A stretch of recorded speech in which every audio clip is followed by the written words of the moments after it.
Здравейте, приятели на Змей Горянин. Тук ви показваме средата на работния процес на слегналата трева. Успяхме в много кратък срок да се справим с слегналата трева. Ето виждате, тук не сме минали, но тук вече сме минали и тя е смляна. Виждате.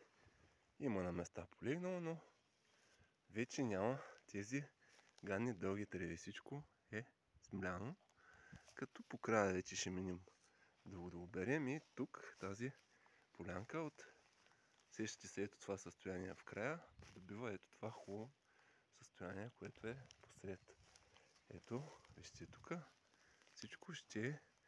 Тук има плочник, даже можем да косим и върху камък. Ще видите как ще стане този плочник, ето от който почва от там. Виждате, ето докъде успяхме да го косим. Тук тези картичинки ще окосим. Косим и картичинки, змея яде картичинки, змея коси и върху камък.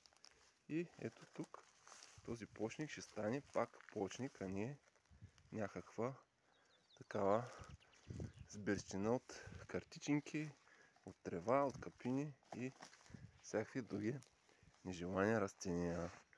Ако ви харесва какво правим и как го правим, не забравяйте да харесате клипа, оставете коментар и се абонирайте за канала ни. Довиждане!